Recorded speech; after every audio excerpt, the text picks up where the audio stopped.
حضرت سکینہ سلام اللہ علیہا کو حضرت عباس سے علمدار لے کے آئے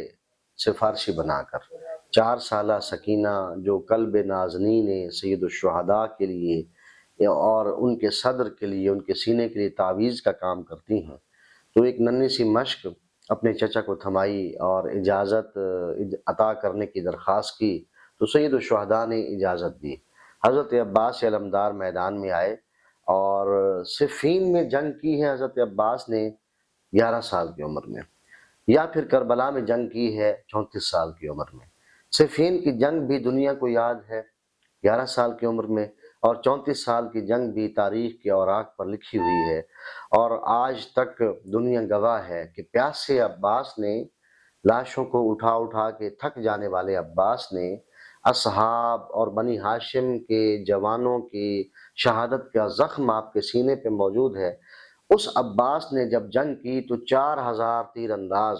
جس نے قبضہ کیا ہوا تھا نہر فرات پہ، تو وہ 4,000 تیر اندازی دور سے کھڑے ہو کے کی جاتی ہے۔ حضرت عباس کے پاس ترکش اور کمان نہیں تھا، کوئی تیر نہیں تھے، لیکن ایک نیزے کے ساتھ آئے، اور اتنی جلالت، اتنا رعب، اتنا دبدبہ اور اس قدر بہادری تھی کہ عباس کے رہوار کے سامنے وہ لشکر ٹک نہ سکا۔ عباس علمدار آئے اور اس نہر سے آپ نے پانی بھرا، اور تاریخ نے یہ جملہ لکھا ہے جو وفاداری عباس پر ایک مہر ثبت کرتا ہے کہ حضرت عباس کے رہوار وہ بھی پیاسا تھا 3 دن سے۔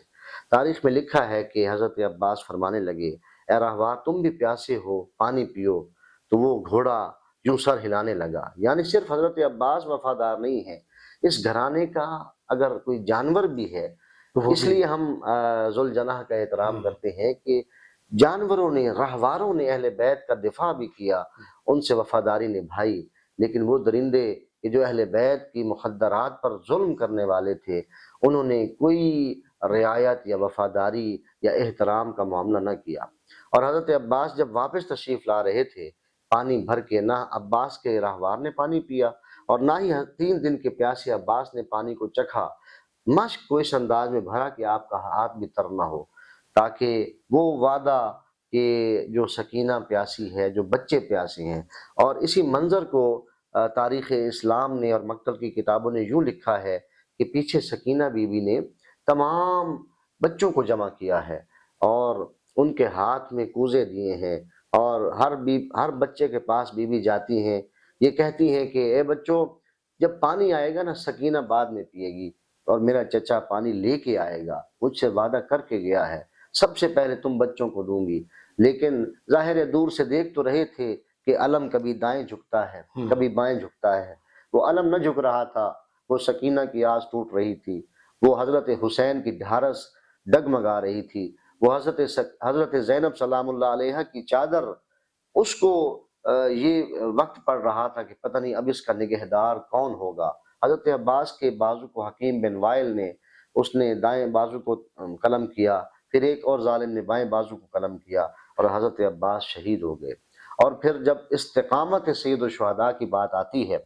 تو سید الشہداء کی استقامت اس قدر زیادہ ہے کہ مدینہ میں 28 رجب 60 ہجری سے لے کر گورنر مدینہ کے دربار میں بیٹھے ہیں، اور جب یہ کہا جاتا ہے کہ یزید کی بیعت کر لیجئے تو آپ کوئی لگی لپٹی بات نہیں کرتے، فرماتے مثلی لا یبایع مثلا، کہ میری مثل کبھی بھی یزید کی مثل کی بیعت نہیں کرے گا۔ اور پھر آپ کا 4 مہینے کا قیام مکۃ المکرمہ میں، اور پھر آپ کا 8 ذی الحج کو مکۃ المکرمہ کو چھوڑنا، اور 2 محرم سے پہلے حر کا راستے میں آ جانا اور آپ کو روکنا، اور آپ نے پوچھی وجہ کہ کیوں مجھے روکتے ہو، تو اس نے نامہ دکھایا کہ گورنر کوفہ عبید اللہ ابن زیاد نے مجھے مامور کیا ہے، یہ 1000 کی سپاہ دی ہے کہ جہاں حسین ملے اسے وہیں روک لو، اور اسے کوفہ کی راہ پر نہ آنے دو اور نہ ہی واپس جانے دو۔ تو امام علیہ السلام نے جو آنے والا لشکر تھا اسے پانی بھی پلایا۔ استقامت حسین کی بات ہے نا، جو مارنے آ رہے ہیں، جو قتل کرنے آ رہے ہیں، جب پانی پلا چکے نا، سارے سیر ہو چکے، تو حضرت عباس سے فرمایا، اے عباس، اگر پانی موجود ہے تو سارا لشکر سیراب ہو چکا ہے، تو ان کے رہواروں کے قدموں پہ پانی ڈالو، کیونکہ صحرا میں چل کے آئے ہیں، ان کے ٹھنڈک قدم کا احساس ٹھنڈک کا احساس ہوگا۔ اور پھر 2 محرم کو آپ کا ورود ہے کربلا میں، اور 4 محرم کو شمر کا، عمر ابن سعد کا، دیگر لوگوں کا قافلوں کے ساتھ کربلا میں آنا، اور 7 محرم کو پانی کا بند ہو جانا، لیکن وہ استقامت حسین جو پانی کے بند ہونے کے باوجود، سکینہ پیاسی ہے، بچے پیاسے ہیں، آپ کا ایک 6 ماہ صغیر ہے، جب آپ نے کربلا کے اندر ورود کیا ہے تو حضرت علی اصغر کی عمر کوئی 6 مہینے کے بالکل قریب ہے، 6 مہینے کے بھی مکمل نہیں ہوئے، اور چند مہینے کے علی اصغر سے لے کے 95 سال کے جون تک ہر ایک پیاسا ہے، لیکن عزم حسینی کے اندر استقلال ہے، وہ اس کے اندر ڈگمگانا موجود نہیں ہے۔ اور عمر ابن سعد کے ساتھ تاریخ کے اوراق میں لکھا ہے کہ عمر ابن سعد کے ساتھ جو کمانڈر ان چیف ہے لشکر یزید کا، اس کے ساتھ آپ نے لگ بھگ 10 بار مذاکرات کیے ہیں، 1 on 1 بھی مذاکرات کیے ہیں، وفد کی شکل میں بھی مذاکرات کیے ہیں۔ مذاکرات کا سید الشہداء کی طرف سے صرف 1 and only ایک ایجنڈا تھا کہ مثلی لا یبایع مثلا، مدینہ میں جو فرما دیا تھا،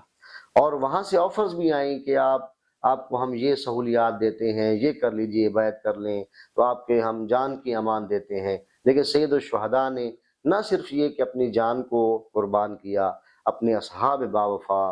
خاندان کے لوگ، بنو ہاشم، اپنے بھائی، بھانجے، بھتیجے اور بیٹے وہ تک قربان کر دیا۔ اور آخری میں جملہ یہ کہوں گا سید الشہداء کی استقامت کے حوالے سے، جب شب عاشور تھی اور سید الشہداء نے مانگ کر یہ رات لی، اور اس رات میں آپ نے بیعت کو اٹھا دیا، یعنی ہم سید الشہداء کو ایسا لیڈر یا ایسا امام نہیں مانتے کہ جو کشتیاں جلا کے آگے بڑھنے والا ہو، یعنی پیچھے جانے کا راستہ ہی کوئی نہیں، اور انسان کہے کہ جی اب کشتیاں جلا کے ہم نے مرنا ہے اور لڑنا ہے، تو ظاہر ہے کہ انسان کے پاس اور کوئی آپشن نہیں ہے۔ بجھے چراغ پر ہم جو ہے سید الشہداء نے وہ چراغ جو تھا وہ گل کر دیا، اس لیے کہ کوئی یہ نہ سمجھے کہ شرمندگی محسوس نہ ہو، خجالت محسوس نہ، جو جانا چاہے ہے، کیونکہ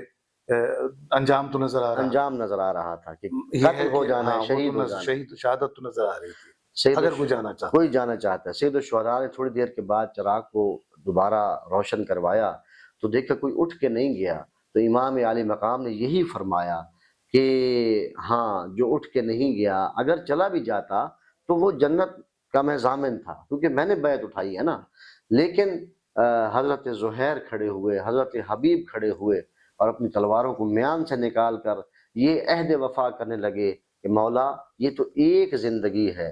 اگر ہمیں 70 بار زندگی دی جائے، 70 بار آپ پر قربان کیا جائے، اور ہمیں جلا کے راکھ بنا دیا جائے، پھر زندہ کیے جائے، اور ہم آپ پر ہی قربان ہو جائیں گے۔ تو یہ وہ عزم حسینی تھا کہ جسے استقلال اس حد تک رہا کہ آپ نے اپنی شہادت تک قبول فرمائی، اپنے سر کو قربان کر دیا تاکہ اسلام کا روشن چہرہ ہمیشہ روشن رہے۔ اور